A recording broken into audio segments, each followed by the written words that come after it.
Hi, I'm Laurie from To the Trade for Interior Design Community. I have Julie Sellers here. I am so excited to talk to you, Julie. Tell us a little bit about your company, Elevated Outcomes. We met, I want to say, 6 months ago. so, Mhm. and Mhm. kindred spirits right away. You absolutely care about the interior design industry just as much as I do. And your company does some really interesting things for interior designers. And I know our audience is going to be just thrilled to hear because so many of them have this problem and you can solve it. So tell us a little bit about it. Thank you. Thank you. Well, I have a company called Elevated Outcomes. We are a business advisory firm for small creative businesses, and we have a focus on interior designers as well as fabricators and makers. That's the biggest portion of our portfolio. And at the core of what we do, I would say the problem kind of as it presents that people come to us to is how do I scale? How do I grow my business beyond me as a person? It's either built on my personal brands, certainly my reputation, my style, my way of kind of delivering client experience. So, how do I replicate that and really grow it beyond me? And that I think that's the major struggle for designers. I mean, you get that first, you know, massive project that is you're going to need a design assistant. You're going to need someone to help you with the project management, or you've gotten to a point where you have a few people working for you and you recognize pretty quickly you're the bottleneck. You're the problem. The problem is you, you know? Absolutely. Absolutely. And this can be true. I mean, I would say like we work with small businesses. So a small business just in our little corner of the world is anywhere from a solopreneur up to teams of 25 Sure. employees are kind of the larger side of what we work with. And to your point, whether you are a solopreneur or you have a pretty established decently large size team of 25 people, like that bottleneck problem can definitely still be a problem. The symptoms might present a little differently, but that's like the root problem of so many businesses' growth. Yeah, and obviously there's not a lot of, in our industry, designers in particular, I know them very well and they have a lot of education about the design process, but less about business process.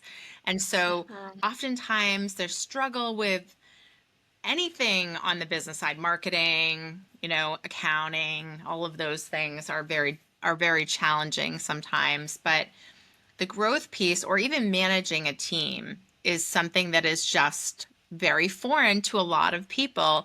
And I think it's really particularly hard for women because I think there's a lot of dynamics that go along with that are, a woman can be direct and that might be perceived a different way than a man being direct, so those kinds of That's right. things That's right. are at play. And I Yeah. think that, that is something a lot of designers end up really, really struggling with. And then there's that push pull. Do I want that? Do I want more projects to be and that then I move myself a less away from design and more managing a team, and that also brings its own challenges. What is a typical person that comes to elevated outcomes? I know you have a lot of different clients, but like, give me a Yeah. few examples of what that person looks like and how you are helping them. hmm So I'll give two examples kind of illustrating both sides of what you're describing. So a good number of our clients, especially in the interior design world, come to us as solopreneurs, and they really are trying to figure out how to make the business sustainable beyond themselves. And typically, for a solopreneur interior designer, they are coming to us because they want to make more money and they want to, oftentimes, I'm going to say, tweak some of the clientele they work with. It's not entirely, I'm working with the wrong clientele, but it's like, how do I get more dream projects? I've had a taste of a couple of dream clients, dream projects. How do I really make that more of my business. And then on the other side of things, so let's say an interior designer, and I would say another kind of like common archetype of someone who comes to us is someone who has a small team. So call it 3 to 5 people. And there are usually a couple of things at play. Number one, for a business of that size, the lead designer, the owner, is typically involved in all of the projects, or at least too many of the projects, a Yes. lot of the projects.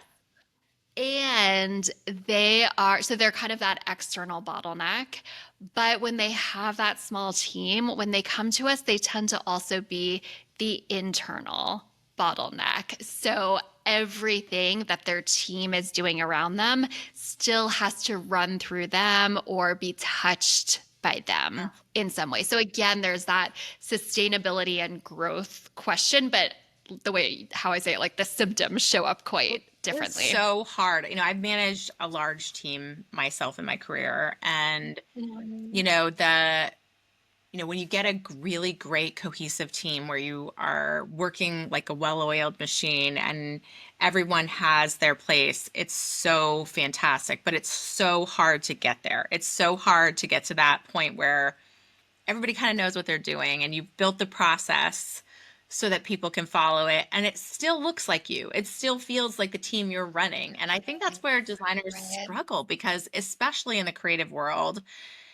they it's their name on the door. It's they have Exactly. such ownership of it. It has every project has to feel like them and look like them and have their stamp on it. And I just think that that has been difficult for them to let go and be of that control part of it. Can my team really handle it?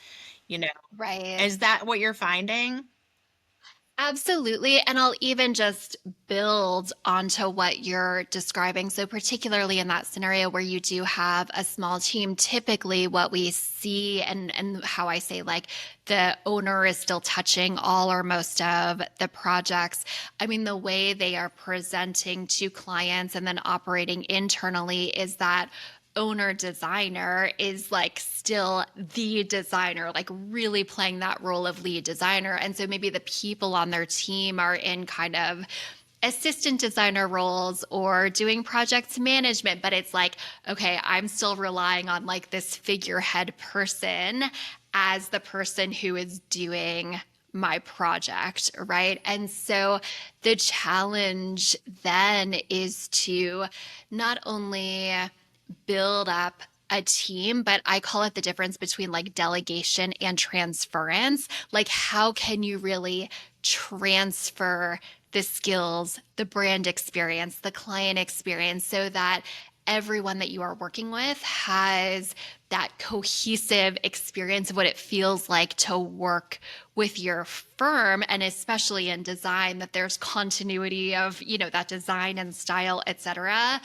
But you're you have a team and you're building both like their careers, so helping them professionally, but also building a sustainable team to work with clients so that people can really own projects, own clients, etc. So you have that kind of outside in and inside out challenge, but handled correctly, like becomes such an asset and benefit to your business. And then you get to the point where you're describing where it's like, okay, everyone really is in their role and things are humming and like things are happening without me as the owner like touching every single thing. Like that's the state you really want to get to, Yeah, right? yeah. And I was fascinated because a lot of the people in your team have backgrounds in law, finance. Like you are trying to, really act as that sort of, in my opinion, like you are such a great resource because it's this valuable office of that feels like the CEO, the CFO. That's what it Mhm. feels like when I'm meeting with you for a Mhm. design firm. And I Mhm. feel like they often need that touchstone from someone who comes from almost a different background because the arts are not, we're in the weeds with like 3D CAD, all of those things and to be able to get that financial hat on and make sure we're making the Yeah. correct decisions because I have seen designers waste hundreds of thousands of dollars on the wrong things that they didn't feel represented with their brand or didn't get them the things that they really intended it for to get to them. And the pressure of all of that can be pretty Mhm. overwhelming, if certainly if you have overhead like staff and a studio and Mhm. that Mhm. kind of thing. Are they coming to you before there's a major problem, or are they coming to you when their anticipation of a problem down the road? Oh my gosh, that is a great question. It's a pretty solid mix. I'm gonna say if I had to actually pick one, I'm gonna say most of the time it's because they are in pain. And it's not a problem like we are about to go No, no, bankrupt. yeah, Like it's not like desperation, this is my last hope, but like, right, I mean, and just I've learned like human nature is like you have to be in a certain amount of pain to like be sure. willing to Yes, get exactly. some help, right? So, like, I would say most of our clients are coming to us because they are feeling some type of pain, but the pain might be what I described Sure, yeah. before, right? Like, I want to make more money, et cetera, et cetera. I will say, though, and this has been a really I don't know, something that's really delighted me over the past year. As our brand and reputation has grown, we've had more people coming to us saying, like, I want to save up to work with you guys. Like they're really benefiting, they're really like seeing it kind of what you're describing as this benefit of like, I want a director of strategy on my team. I want to like think about myself as an executive and really like think about the future of my business. So we are seeing some people who are like saving up to work with us as a resource. So it's much more of that proactive stance, which is That's what you great. I want. mean, it's Yeah, such a compliment and really, really cool. I'm thrilled absolutely. to see people like occupying that mindset. Well, I think that a lot of people, there are so many successful designers in our industry, thankfully, yay, even in this economy, which is fantastic. Yes, But yes. the downside of it is, we pull a lot about financial means, and we Yep. have pulled, and like I've told you before, 90% of interior designers do not feel like they're on track for retirement savings. We've pulled designers on income. Recently, we had over 1,000 responses from interior designers in a 24-hour period, and 52% are earning under 100,000, which in many metropolitan areas is under a living wage. So we want to make sure that designers are earning a living wage and wherever they happen to be living, and we want them to be able to save for retirement and to have succession plans. That's a very big part of what we're doing in interior design community, not just having fun and asking questions every day. We really want to move that needle. So I love that you are thinking about that strategy too with designers. Like we talked about our designer in Ireland who she's like 10 years, she has 10 employees, 10 years to retire, and she wants to get to a point where she's got $1 million saved so she can retire. I mean, there's some set key goals for a lot of designers who are kind of in that space, or even thinking future thinking of like, I want to build a business that has great processes so that I can sell it someday. I don't want to just be building something that will dissipate when I leave. I want to be building an actual asset and a brand, and I don't think that's unreasonable to be asking of our industry. I totally agree with you. And just to even back it up a bit, so like where I really see what you're describing, kind of like bringing our work to it, is I mean, look, I'm like very black and white about this. Like, if you don't make a profit, it's not a business, it's a hobby. So, like, we are very Yeah. financially driven. And so then the strategy piece comes in as like, how do I link the actions that I'm taking every day, every month, every year to the finances, to creating a profitable business. And I think kind of first step, what we find generally speaking, I would say this is true 80 to 90% of the time, people just really don't understand the numbers and the financial side. And they're scared to say that because they think they should. And I put should in big quotation marks. And therefore they don't ask the questions. They don't even know where to start with asking questions. I was with a business this week as an example that's a pretty sophisticated business running $3 million a year, and that's their real revenue. That's not just kind of like pass through with markup and stuff. Their real revenue is $3 million a year that they hold on to. They work with an outsourced CFO, et cetera. But like what we started uncovering was this owner has been feeling intimidated by her CFO. And so, like, even though she has a crazy amount of information, she hasn't been able to understand how to link it to business actions, what business actions to take to actually make the business profitable, because that's revenue, that's not profit, right? And she's just kind of felt like overwhelmed and lost. And in her words, and I really, really try to correct this, like, has felt like dumb that she hasn't known what to ask. So for anyone who's listening, I'm just kind of saying that to validate, Oh, like if you are absolutely. feeling that, you are not alone, not alone, not alone. And so we really want, I mean, my kind of personal mission in a business sense is particularly for women. I want them to have the knowledge and the understanding and the confidence Yeah. to demand answers and to understand their finances. Absolutely. We asked a poll recently that had three answers, and it was, do you look at your P&L every month? And we had yes, no, and what is a P&L? And the what is a P&L, surprisingly got around 25% of the vote. And that's Mhm. okay. I mean, it's not, Yeah. I don't judge the designers because they don't get any accounting classes No. in design school at all. So even when you've Yeah. started an interior design business, or you might be a design assistant, you don't know what a P&L is. You're not looking at that kind of information. You're running the design project, or you're working on something. And even business owners, you're looking to make sure at the end of the day, are you making a profit? And you're hoping you do, but often it's it's a real practice to be looking at those numbers every day. We're doing this project, Julie, that you're going to be like so excited about. We just Tell me. started Tell it. me. It came very organically from that thing we did, the poll where people were making under 100,000. And I looked through the answers of under 100 just because it was such a long group, and I happened to see a design friend of mine in there, and I was like, that's not true, she's got to be making over 100,000. So I just like hemmed and hawed, like, it's her personal information, I don't care, their personal information is theirs, I don't really look at that.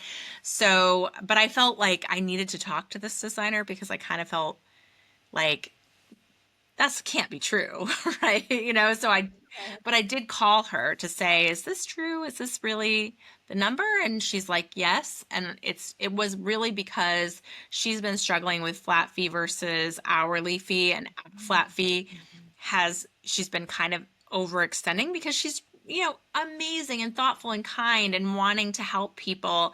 And there's nothing wrong with that. But in that, she's not making the profit she deserves for her talent. She is so, so talented. I mean, like top 10 talented in the country. I mean, top 10%, So I wanted to help her, and we put a group of designers together who are very financially sound, and we're going to work on a year project. We meet once a month, and we're going to do case studies that kind of like Mm. dissect profit models and how to get her into a very financially successful business. And because she deserves it. I mean, she's got the work behind her, absolutely should be Right. killing it. And that was part of the conversation, is look at your bank account. Start there. Just start looking at the bank account every day. Try to go every day, try if you can. If not, every week at least. Look at it. And I know it's hard sometimes when you don't really want to look at it. You're a little Mhm. afraid of the numbers, but look there. Just like, you can't change what's coming in right this second, but you can start looking at the Mhm. numbers and seeing what they are. And then, the P&L is your profit and loss. So like, what is coming in? What are you profiting and what are you losing? And there's lots of ways to lose money. Usually even a principal designer maxes out around, even a solo entrepreneur, and 80% are billable hours. You can't bill for marketing, you can't bill for getting to the Right. job, you can't bill for, Right. wasted Right. time that you were going online and goofing off a little, like, podcasting, whatever. Right, You right, can bill right, for right. these hours. So, and typically a principal is, if you're, once you have any staff, is around 50% are billable hours. So if you can't, those are just hours you can't bill, then you have to be very careful about what you are billing for. And so if you're shaving a few hours because, oh, that finding that lamp took a little too long and I don't want to bill my client for that, or I went to the store for two clients and I don't really want to bill them. I don't know how much time, so I don't want to bill them for it. Or they want to change, but I've already billed them for the revision, so I feel bad billing for them for another revision. That's the stuff that has to stop. I mean, because if you're already only maxing out at 50 or 80, then if you're shaving some off of that and giving that away for free because you just can't. I mean, I just had a question of the day come in from a designer and she's like, I feel imposter syndrome and I gave away 20 hours of time because I felt badly because it took me a long time to do the job. And I'm just like, you can't give away. It's not your hours to give away. I mean, it feels like it's your hours to give away, but you're also building Mhm. equity in someone else's space, whether it be a business or their home or whatever, and you're robbing your own equity in your own business and your own home and your own self because you are giving that away. And it seems like a small thing, but it is, over time, it adds Mhm. up and it isn't a small thing. And so if we Mhm. can work on that in any way, and get people on that Mhm. page, I am just, and I love your approach of really taking that financial side so seriously because, strategy of how to get it, a lot of designers are focusing on how do they get published in the right magazine or how do they get the right Mhm. show house or how they get the right, um, you know, Mhm. uh, accolade, getting some sort of award or a position that's Yeah. free with an organization. Yeah. Like those are not, that's got nothing to do with your money.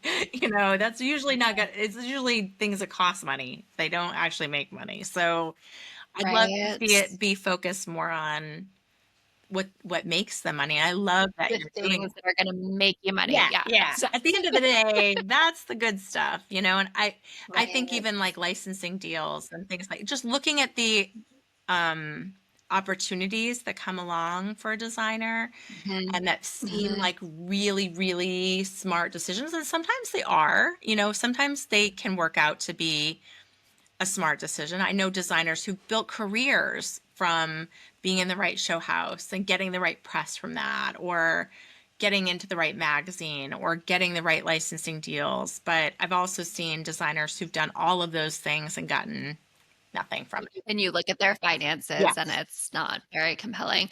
I have a friend who talks about the steak and the sizzle, and Yes. it's something I've really taken from her. And a little bit of sizzle or a lot of sizzle is great, but and it's fun and it's sexy and it's flashy and it feels good. Sure. It feels good for a Yeah. moment, but like, you know what feels really good?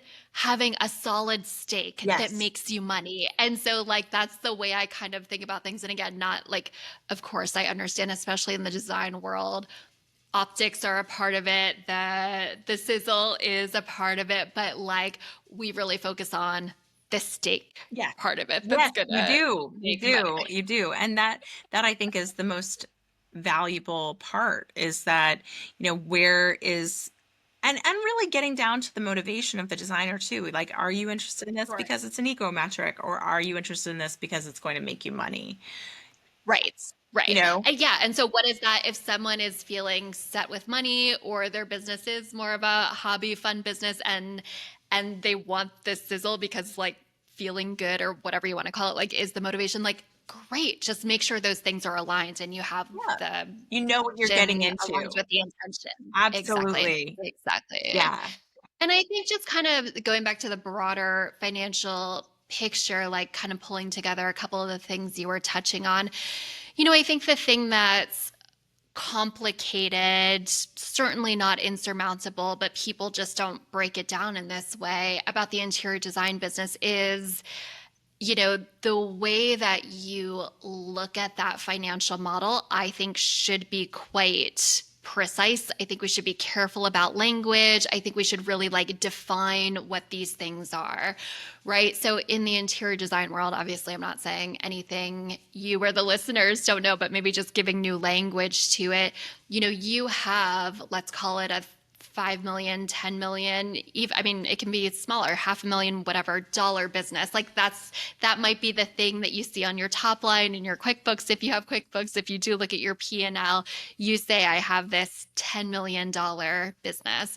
But in your interior design industry, of course, so much of that is basically money that you're holding in escrow Yeah. for furnishings, decor, subcontractors, etc. So one of the frameworks that we often use that really makes an impact with interior designers is the profit first framework, just as a way to think about these various components. So your total revenue, and I used this phrase real revenue a couple minutes ago, your total revenue might be $10 million. Your real revenue of that, so like money that your business actually owns, in this case, after you've paid your subcontractors, after you've purchased furnishings, could be 2 million, could be 1 million. So like we like people to get a hold of and have an understanding and vocabulary around their total revenue, their real revenue, and then actually as well, thinking about profit and owner salary as different things. Those things are not the same. So we have our real revenue, like that's actually your business's revenue. You then have all the expenses you would have as a business, et cetera, et cetera. I do not consider a business's profit in quotation marks to be that owner salary. We don't necessarily advise our owners to just kind of take whatever is left over there as their salary. So we want a line item where an owner is establishing a really clear salary for themselves. That's where the retirement piece comes into play as Absolutely. well. You still have to pay your taxes, la la la, and then after that is your profit. So I find that we try to like really be a force of education around giving all these pieces of vocabulary, definitions, and helping people, yeah, kind of have a different frame of putting these categories of money in different buckets and not just have them be one big swirl, which is usually the case when someone comes to us. Right. And that's difficult to make a decision if it's all in that swirl because, Exactly. That's because right. you're not That's right. able to see what do I have left over? What do I really Exactly. have to spend on that show house or that magazine or that, Exactly. and that's where we see the designers struggle. We said earlier, like you might get your first great level up project and you've made profit. And then you might go, oh, I have this profit. I can put an ad in the local magazine and I can hire a great photographer and get better pictures and I can do this with it and that with it. And you're fantasizing of all these ways you can spend that money. But in the end of the day, if you're not setting up that system to pay yourself and to do the things you need to do for Mhm. yourself, then you're not really in that position yet, maybe to hire that next team Mhm. member or to, and it's just having a clear picture helps you define what it is that you are ready to do. And so it's That's not right. about what it's a I love it because it's about choices. To me, that's what I've always taught my kids, money You're is about speaking my choices. language. It's Yes, not we can't afford this or we can't afford that. It's like you have a that's certain right. amount of money and then that money is a choice. I could go on a Yep. vacation with that money. I could invest in something for my kids' soccer team with that money. I could put an ad in the paper. I could do some Google things, for the website. So every bit of money that is coming in beyond my salary, beyond what I'm paying out to my team is a choice. And I have to choose wisely so that I'm growing and doing the things that I want to do for my business. And that's an investment always. Right now, Interior Design Community is working on a conference with a big trade show called Design Edge that is developing, Mhm. and I adore them. They're so fantastic because it's so designer focused and it aligns with IDC so well. And it was definitely on our mission this year to have our own conference, and we're doing that with Design Edge. Yeah. And, but that is an investment. That is an investment. And I don't charge for these things. The conferences are meant to educate the designers, so they're not a profit center for me. So I Mhm. have to make sure that everything else that we're bringing in aligns with that so that we can give that. That can be an investment that we're doing for the good of the industry and for the good of the design community.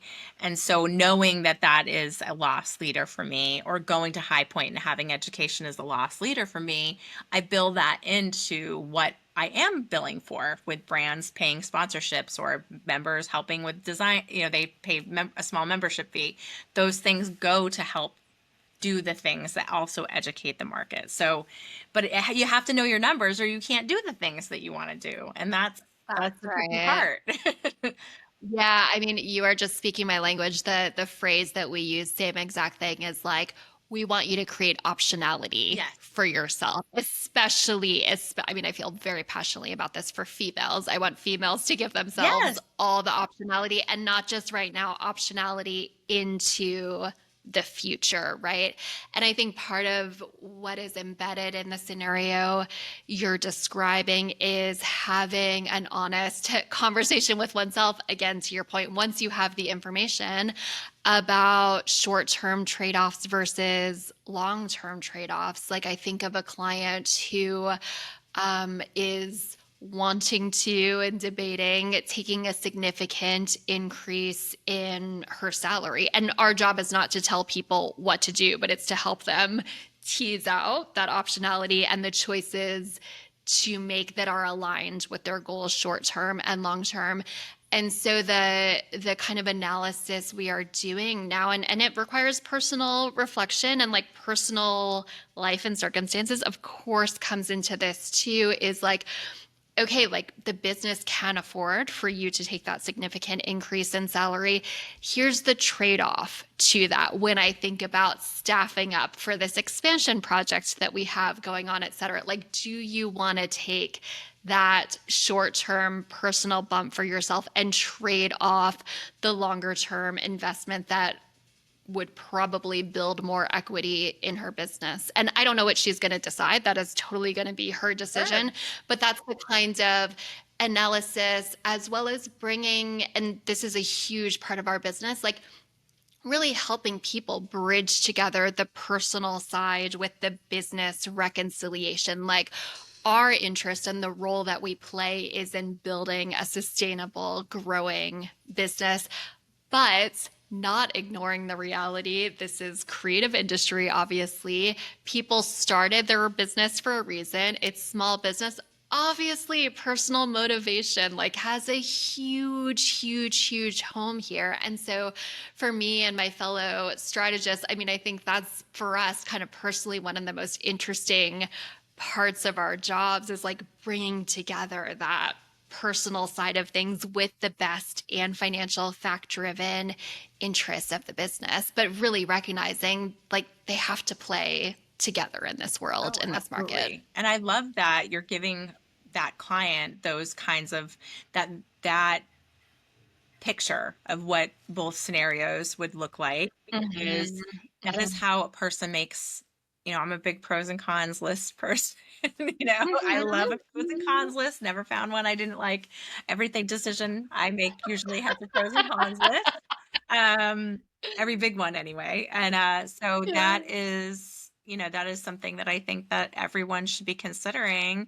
And it's okay. I also want you to feel free to say, if that salary bump is what you need to feel like you have made it, or you are being compensated fairly for the amount of work that you are doing, and the sleepless nights and the problems that you've had to deal with, and to feel like you've gotten there because maybe you want to buy that new house, or you want to buy that new car, or you want to, Exactly. Exactly. then that is okay.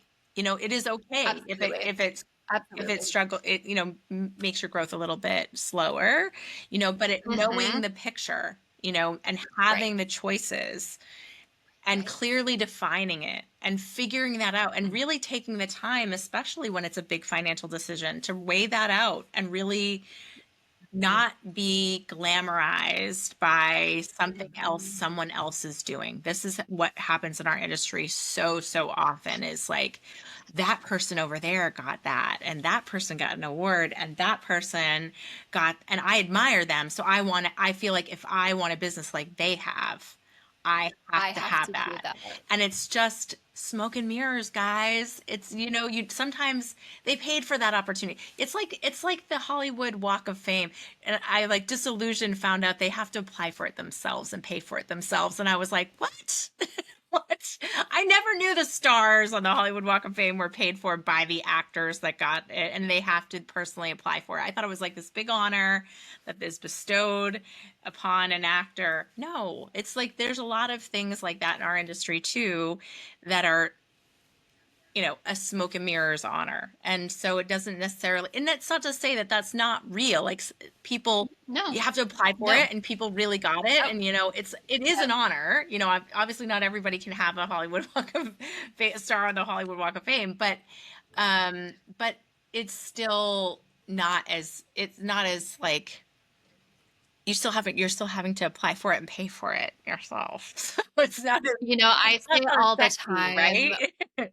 we have the unfair advantages of seeing the insides of all these businesses. And I say to people, whenever something like this comes up, like, believe me, things are never, ever, ever what they look like from the outside. No, Like, no, and the way that steak is cooked, like, you don't know from the outside. no, I promise you don't know.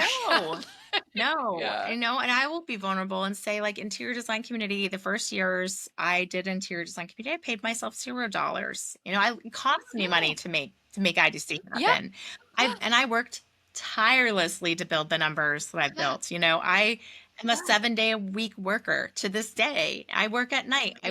I'm a workaholic.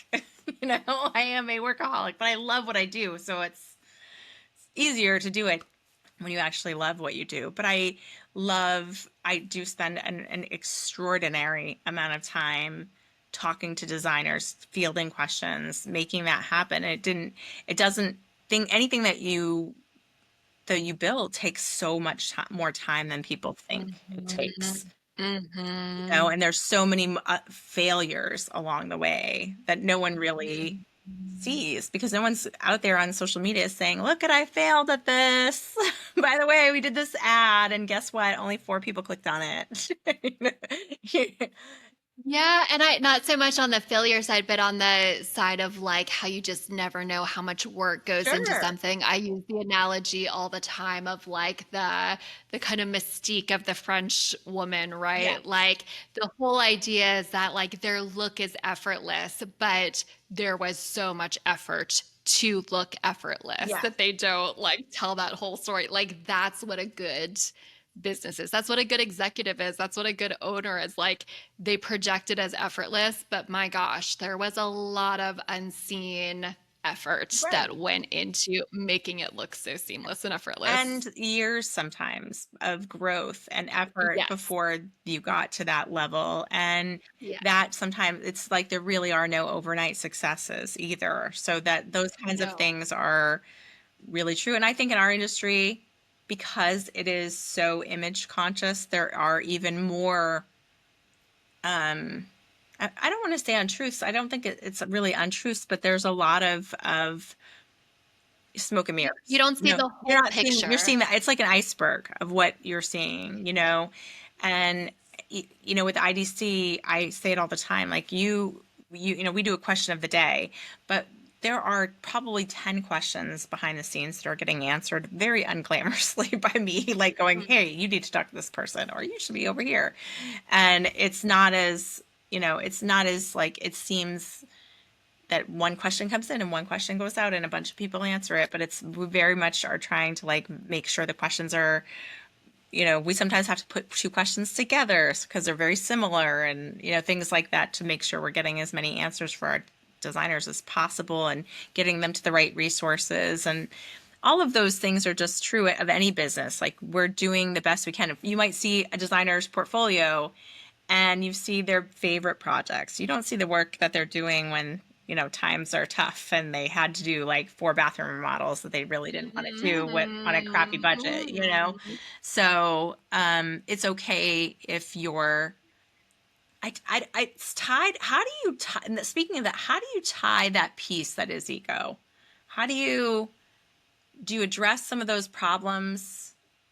I think that's a significant problem in our industry. It's like it's okay to have ego. I mean, a creative should have Mhm. ego. You have to believe in yourself, and you have Mhm. to have, especially a solo entrepreneur. You're going into someone's home, and you have to build authority, and you have to Right. have the know-how to Right. know that you can do what you say you can do. We call it like the gravity. Yeah. Yes, yes. You have to Mhm. believe we always say it's like you believe your own press, but it's also can work as a Mhm. double-edged sword for people sometimes. When you're Mhm. believing your own press too much, that Mhm. can be a problem too because people think you're an egomaniac.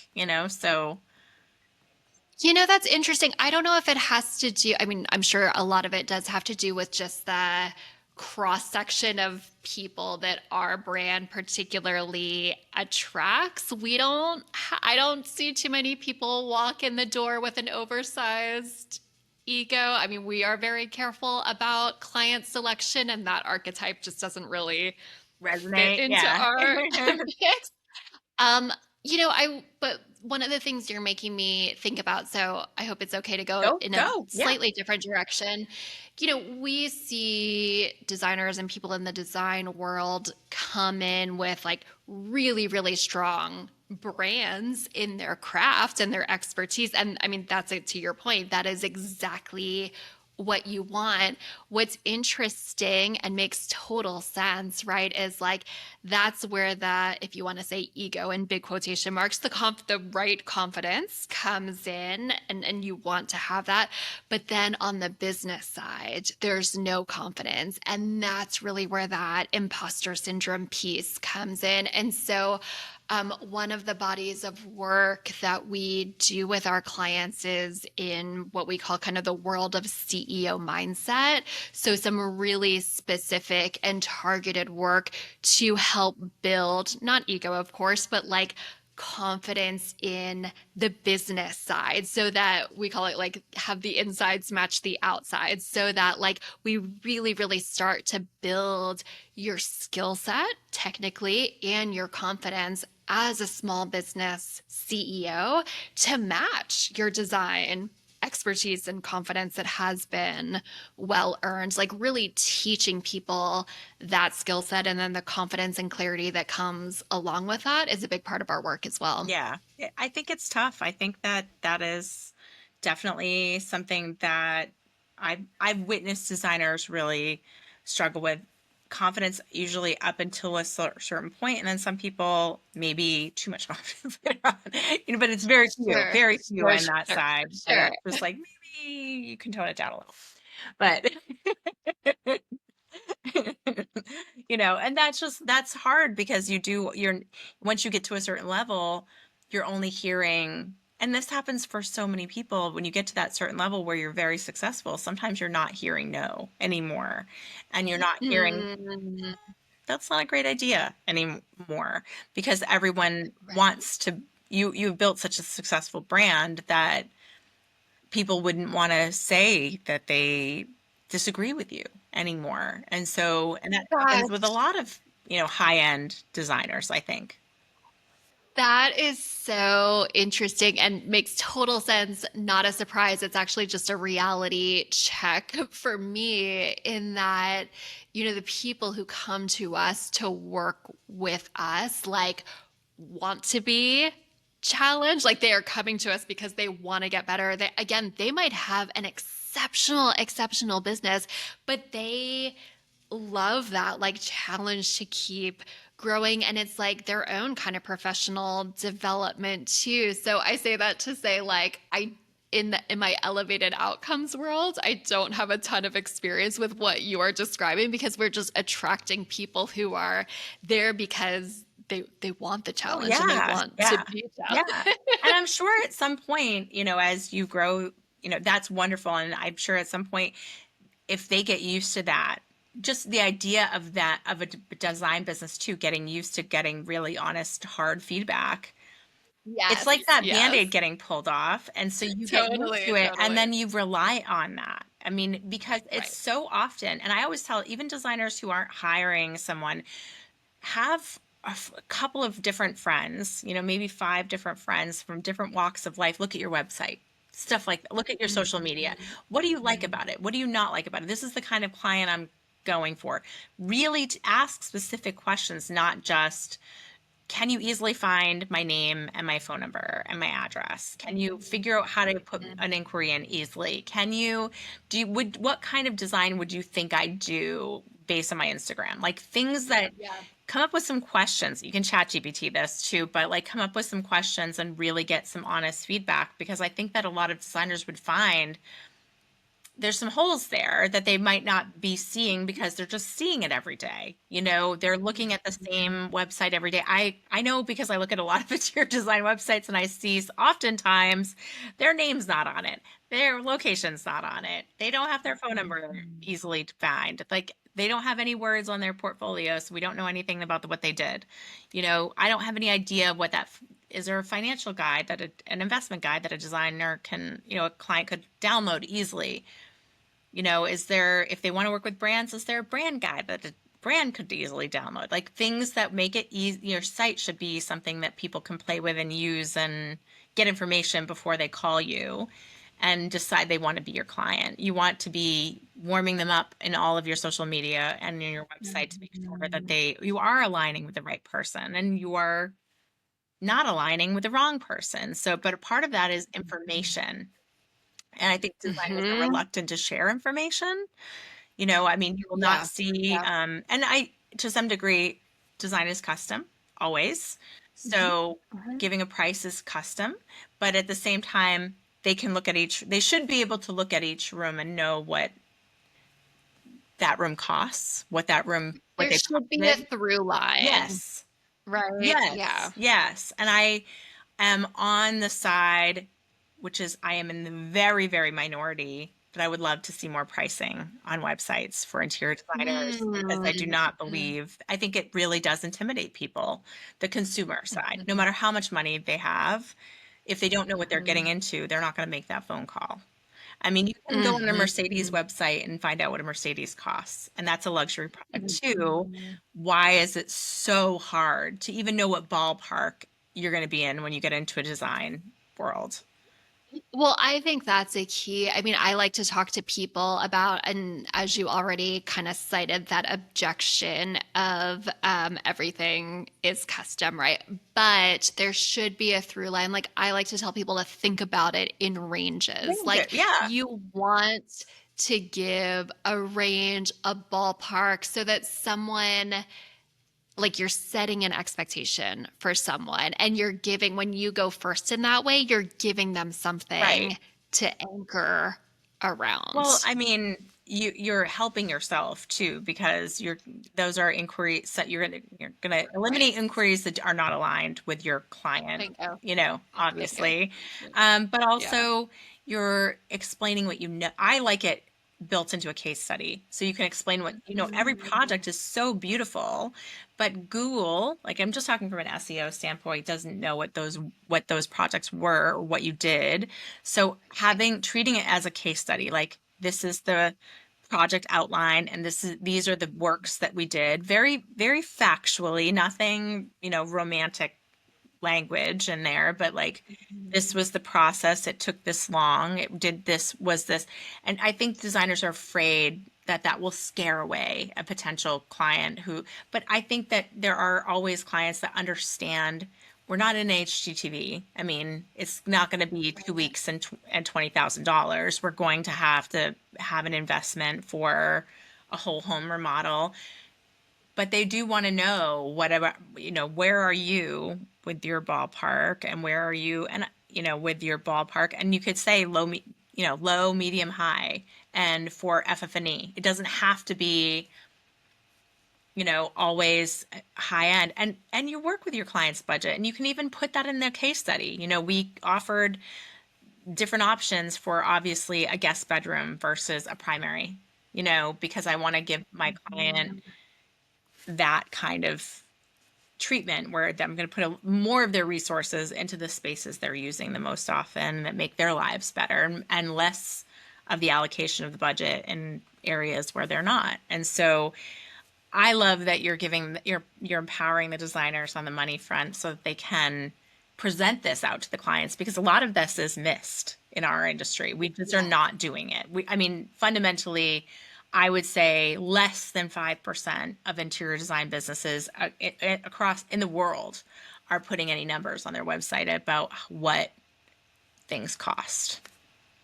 Well, and I mean, I think I used the phrase before, it's setting expectations, it's anchoring. And I think a couple of other things too, right? It's like, I have a designer who said to me one time, like, everyone wants to ask about the money, but everyone is scared to ask about the money. So I Sure. think that's one component, but like everyone wants to know, right? And then the other thing is that back to your point about that objection that will be used across the board in so many different ways. Like, it depends. It's custom, la la la. Like, people being designers are scared to give that specificity because they think it's going to exclude them from other types of clients, other types of projects. They think that people are going to read like a case study like you're describing, or an ideal project or client description, and that audience person is going to think, oh, if I don't fit perfectly in this box, I'm not a good client for them. But actually, the opposite is true. The more specific you can get, the more universal something becomes. But Sure. it's non-intuitive. But that Well, is it just like shows you have a such a range, and key, that key you can point. even put in there, we offered multiple options for this client. They chose these Right. things, and this was the budget range that they were in. And Right. it doesn't have to be truly specific, like this room costs this much, but it Right. could be this project in general cost approximately this was the Right. approximate budget, and Right. we worked with that budget by doing this and this. And I do think that you're right. Mhm. I think it helps people understand where they fit, and it gets rid of a lot of the intimidation. There's another statistic that I ran, because I'm a big math girl, despite what I Oh, I know. I know. and I ran the numbers that if you account for the 1% in all of the United States, and you say like how many people are in the 1%, and you times that by the traditional remodeling rate of every 7 years, that there are enough Mhm. projects for every designer in the United States to have 7 projects a year from the 1%. And we're not getting them. That's the thing, is we're not getting them because Mhm. we're not talking money. I think that that's why it's easier to go to Ashley Furniture or Restoration Hardware or Pottery Barn and buy your furniture there, even though it's a lesser quality. They don't know it's lesser quality, by the way, and just buy what's on the floor because it looks fine, because they don't really know what they're getting. And a lot of that is our fault. We're not doing a great enough job saying all the things that an interior designer does that make Mhm. the space more beautiful, that make the homeowner live a better life. And there are actual scientific data that back up what interior design does to the human psyche. Oh my And gosh, of course. absolutely, I mean, it's not Absolutely. just the equity in the home, but like I've heard story after story of the client got a new raise, and their marriage was better. I mean, these are actual impacts that happen from being in a space Your where environment you're matters. aligned. Yeah, absolutely, you're investing in yourself directly, and how you live and spend most of your time, especially if you're working at home now. I mean, that's just the reality of our situation. So it's really, I think it's not interior designer against interior designer. It's interior designer against e-commerce and against retail. And how do we get that bigger part of that pie, and teach clients out there that are in the 1%, that are in the 5%, that they should be hiring an interior designer versus not. And I think that's up to our Mhm. industry to talk about this finance stuff openly. And I love that you're doing that because it's like music to my Mhm. ears for so long that designers need to be more open about sharing what the numbers really are. Love Mhm. it. Can't be Mhm. happy enough. And I love, so how would a designer work with you? What are the first steps to come and work with you? Is it all Yes. local, or is it, do you work with designers from all over the world? No, we work certainly across the country. We worked with designers in Europe as well. So everything that we do it virtually. Our team is actually right now throughout the world. We have a team member in Europe. We have another person in Chicago. I'm based in Nashville. So we are intentionally scattered actually to really be embedded in various markets. So, really simply to work with us, I mean, our website is elevatedoutcomes.com, two L's, ELLE. And within that, there's a button on the very first page that is schedule a consult. You get a questionnaire so that we can gather some basic information about your business. Part of that information helps us pair the right strategist with you. So, you had generously mentions, the interesting backgrounds of our team members. So, like you said, we have a lawyer on the team. We have a former high net worth banker on the team. We have someone who specializes in leadership and leadership operations. So, like, we have intentionally a range of backgrounds. And so we gather some information that helps us make like the best match for the best strategist with you. And then that person would have a certainly no pressure call to just let the designer kind of download what they're thinking, what their pain points are, where they'd like to go. And, we are really, really strong about ensuring we are honest in evaluating if we think we could help. And if we think we're not the right solution, we actually really try to find someone the right solution to help them with the biggest business block they have going I on. love that. And I will say I've met some of your team, Met and a couple of us, yes, yeah. and I really think that it is true. Your team is very high level. I mean, I would see you Oh at yeah. any other, and if you were in any other company, you would be C-suite all the way, Yeah. Yeah. so you're talking about some ginormous business brains who can look at your business objectively and give you straight advice. And look, I don't say that often. I'm very, very careful about saying this about most businesses because I know that I'm leading a community of people to You're people. I huge very take it influence. very seriously to Yeah. recommend anybody. Yeah. And I do recommend your Yeah. business to Well, thank designers, of you. course. And I think that, any time you out there can get a better handle on your financial, you know, goals and the picture that your business is presenting to the world, then you're really able to make really smart decisions. And that's what I want for you, is I want smart decisions. So yay. Thank you, Mhm. Julie. This has been so fantastic. Thank you for coming on, and we really appreciate it. And we're going to get your information all out there on our social media to all of our wonderful design community. Thank you. Thank you. Thank you so much, Laurie. Bye. Have a great weekend. You too. Okay,